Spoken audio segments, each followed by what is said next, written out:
Hi and welcome along to AFTV Transfer Daily, the show that keeps you up to date with players that have been linked with a summer transfer move to Arsenal. First of all, just before we get into the transfer business, I've got to say rest in peace going out to Alan Miller, who sadly passed away.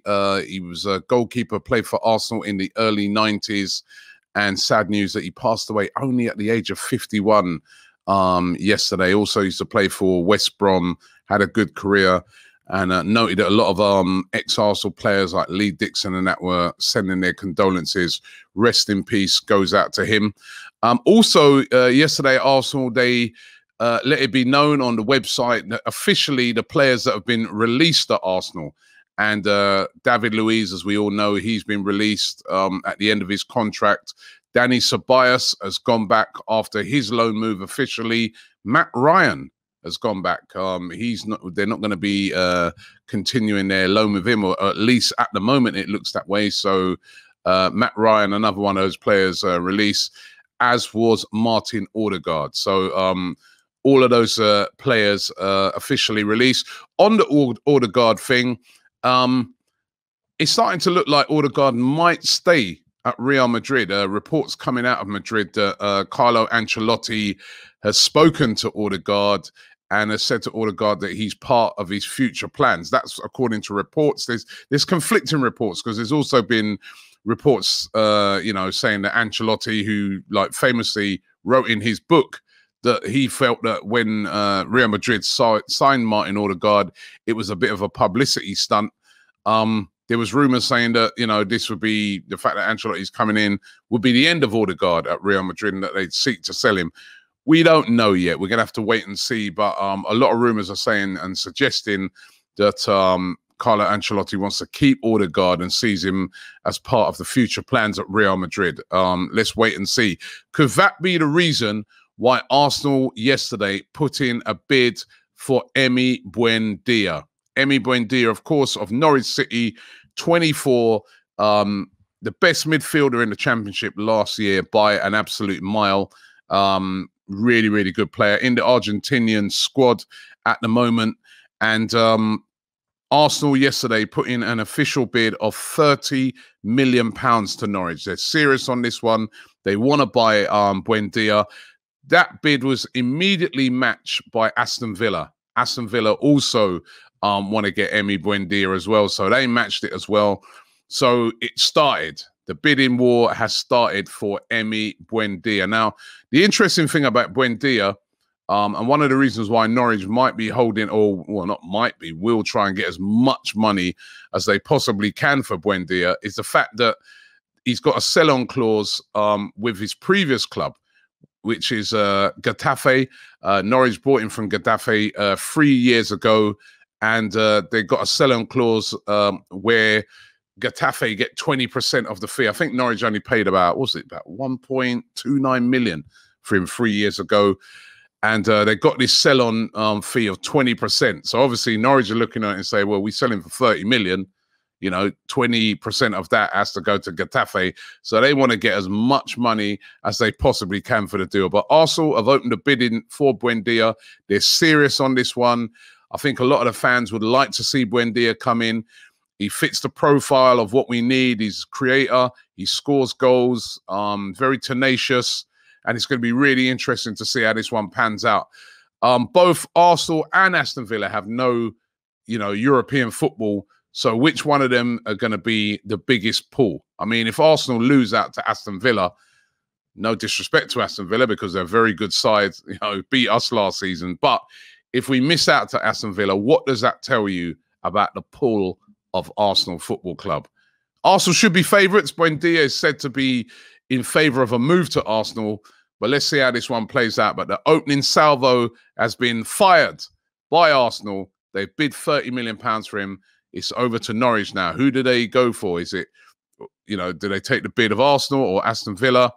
Who does the player want to sign for? More importantly, that is what we're going to find out. Maybe this one could be one of those that gets done over the next couple of weeks or so. And I think it would be a welcome signing at Arsenal to see Buendia come in. Well, what about Syed Kolasinac? Remember him? He is still an Arsenal player. He was out on loan at Schalke. Loan didn't go great because Schalke got relegated, rock bottom of the Bundesliga, Schalke were. And Schalke announcing yesterday that they're not going to be keeping Kolasinac. Simply can't afford him. They've gone down a division, and Kolasinac is coming back to Arsenal. His contract's actually up next season. So at the end of next season, that's when his contract finishes. So he's back. Listen, we've been missing a backup left back. You know, we've all been saying, oh, we need a backup left back. You know, we played from Jack, which was a bit, you know, a bit of a strange one. You know, sent a player out on loan who's a left back, and then, you know, didn't have a backup left back to Kieran Tierney. And as we know, Kieran Tierney got injured a lot in that period. But we know that Mikel Arteta doesn't fancy Kolasinac. There's been all this talk about moles in the dressing room, and there was rumors saying that it could be Kolasinac. I'm not saying it was, but there was rumors going around. Arsenal definitely look to try and move him on in this transfer window. He's on big wages, £100,000 a week, and that could be the stumbling block. You know, if you're Kolasinac, why would you move for anything significantly less? And who's going to be able to match that sort of money? It could be that he goes out on another season-long loan, but it's a bit of a problem for Arsenal, this one. Kolasinac, excuse me, 1 year, as I said, left on his deal, and that option has not been taken up by Schalke. So what happens to Kolasinac this summer? It's going to be, again, another interesting one. Just shows you the problems that Arsenal have with this very big squad that they have now. When you consider that next season, there is no European football for Arsenal. So how do you give all of these players games? So this is going to be the real interesting conundrum. And of course, we want to move on from Kolasinac. Really interesting news yesterday about Luis Campo. Now, Luis Campo, sporting director at Lille. Arsenal yesterday was heavily linked with a move for Campo. Campo's done wonders at Lille, bringing in some players there. Lille, of course, just won Liga, an unbelievable achievement for Lille. And previous to that, he was at Monaco, where, again, he'd done a great job spotting players like Mbappe, etc., you know, Fabinho. He brought in some mega players there. They won the league as well. And this guy is really considered to be one of the top sporting directors in the world of football. Arsenal was said to be interested in him. Although I did an interview yesterday for Fabrizio Romano over on the Don Robbie channel. You have to check that out. It's going to be out later on today, where he exclusively said to me that he doesn't think that's going to happen. He more sees him ending up over at Real Madrid. And he said there's nothing in those rumors. He's going to end up at Real Madrid more than likely because they want him to work alongside Ancelotti. But interesting while it lasted. It's Edu and Arteta in charge, and they got a big summer ahead, and they've got to get it right, or they could be both out of a job. So this is last chance saloon, I think, for them too. But it will not be Luis Campo coming in by the looks of it. There was also interesting news yesterday about Sergio Aguero. Now, did you know that Arsenal were trying to get Sergio Aguero, right? I remember me and my brother having an argument about this. He was saying to me he wouldn't be interested in Aguero. He's too old. I said, no chance. I'd have Aguero at Arsenal in a heartbeat. Of course, that's not going to happen because Aguero signed for Barcelona. But Sergio Aguero's dad confirming yesterday that both Arsenal and Chelsea inquired about Sergio Aguero. Aguero, of course, used to work with Arteta at Manchester City. And they were both after him, Arsenal and Chelsea, but he chose to go to Barcelona. Damn, man, that would have been a good signing for me. That would have been a good signing. What about this as a possible striker that Arsenal may bring in? And that's Musa Dembele of Lyon. He's been on loan at Atletico Madrid, won the title with Atletico Madrid, was on loan. But it wasn't a great loan period for Musa Dembele. He only played 7 games, or only made 7 starts. Didn't score any goals after coming in there at January. I do like him as a player. I really do. I remember him coming down to Arsenal in the Emirates Cup and absolutely ripping our defence apart. He's suited, I think, to the Premier League. You know, he's strong, he's quick, he's great in the air as well, decent finisher.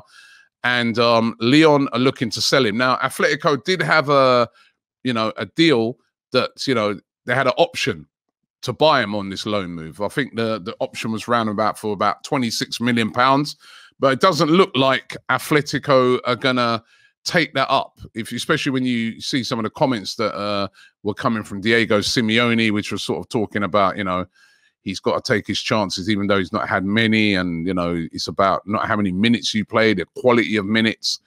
He hasn't really taken his chance at Atletico. They're probably going to go for somebody else.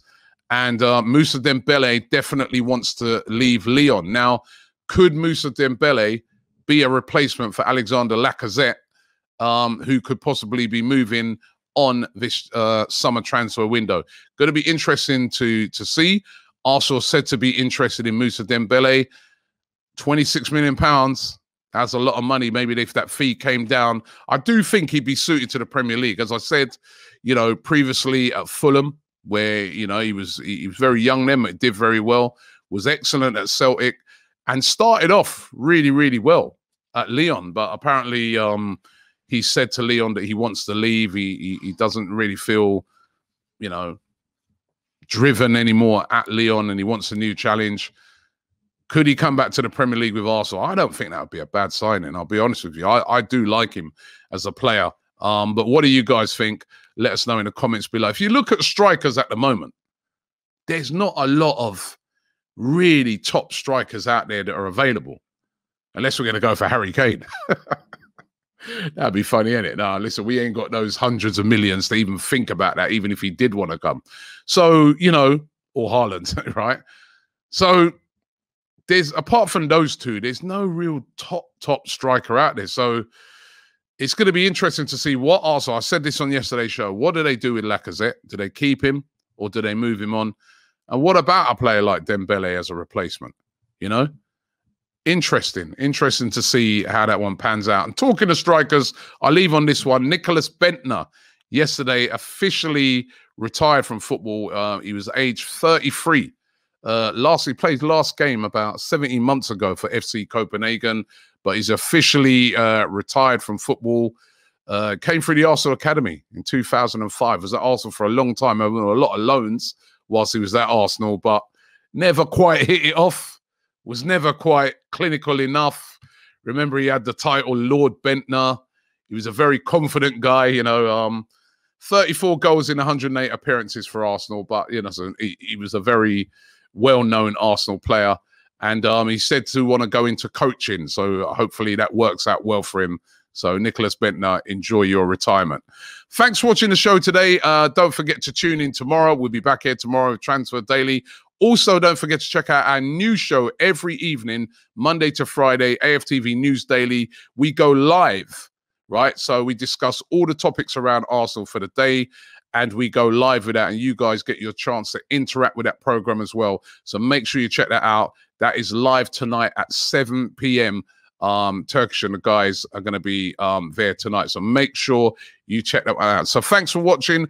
Don't forget to subscribe here to AFTV, like this video, and I will see you tomorrow.